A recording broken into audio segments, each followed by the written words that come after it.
নতুন আলু দিয়ে গরু মাংস খেতে কার না ভালো লাগে বলেন? আমার কিন্তু অনেক ভালো লাগে। কার কেমন লাগে জানাবেন। যাই হোক গাইস, আসসালামু আলাইকুম। আশা করছি সবাই ভালো আছেন।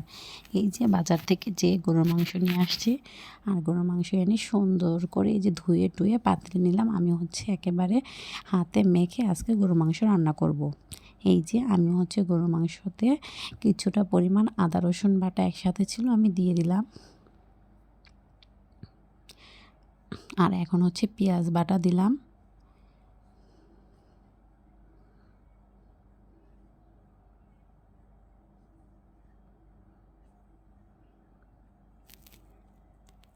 আর এই যে এখন হলুদের গুঁড়ো দিচ্ছি। আমার কিন্তু প্রায় 2.5 কেজির মতো মাংস, এজন্য আমি একটু বেশিই দিলাম। আর এই যে মরিচের গুঁড়োও দিয়ে দিলাম। আর এই স্পেশাল আমার হাতে বানানো মশলা। আমার এই স্পেশাল হাতে বানিয়ে আমি সবসময় বয়মে রাখি, এটা আপনাদেরকে বলেছি, সবসময় রেখে দিই। আর এখন দিয়ে দিলাম লবণ। আমার এই স্পেশাল মশলা কী কী দিয়ে বানাই দেখতে চাইলে অবশ্যই আমাকে কমেন্টে জানাবেন। আর এই যে এখন দিয়ে দিলাম তেল। আর এখন দিয়ে দিচ্ছি পেঁয়াজ কুচি।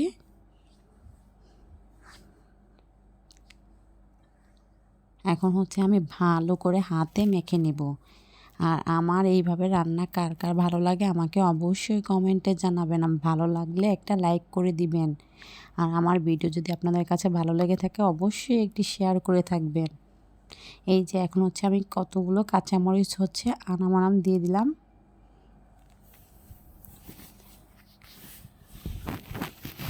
আমি ভালো করে মেখে যে এখন আমি সামান্য পরিমাণ পানি, মানে আমার হাতটা থেকে যতটুকু পরিমাণ ভিজতে লাগে ঠিক ততটুকু পরিমাণ পানি দিয়ে এখন আমি ভালো করে ঢেকে তারপর বসিয়ে দিব। এই যে আমি ঢাকনা দিয়ে ঢেকে দিলাম। এখন আমি চুলাটা অন করে দিয়েছি। এখন আমার মাংসটা একেবারে হতে থাক। আমার রান্না যদি আপনাদের কাছে ভালো লাগে অবশ্যই কিন্তু আমাকে একটি কমেন্টে জানাবেন।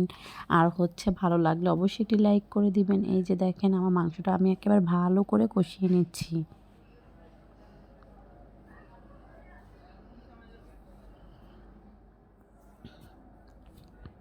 এইভাবে নতুন আলু দিয়ে গরুর মাংস খেতে কার কার ভালো লাগে অবশ্যই জানাবেন। এই যে দেখেন আমার মাংসটা কিন্তু খুব ভালো করে আমি কষিয়ে নিচ্ছি।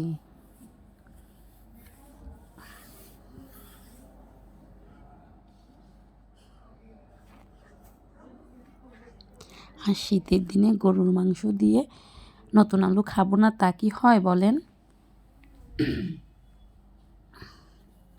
এই যে দেখেন আমি একেবারে খুব ভালো করে কষিয়ে নিয়েছি আমার গরুর মাংসগুলো।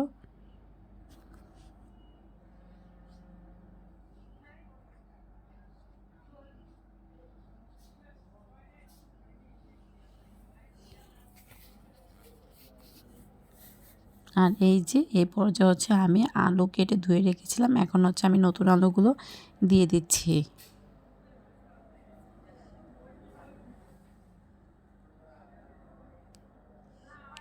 আমি নতুন আলুগুলো দিয়ে আবারও অনেকক্ষণ কষাতে থাকবো।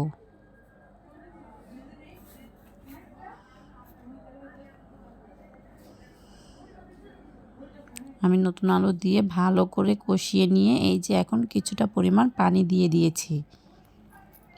আর এখন সিদ্ধ হওয়ার জন্য যতটা পরিমাণ সময় লাগে ততটা পরিমাণ আমি ঢাকনা দিয়ে সিদ্ধ করে নিব।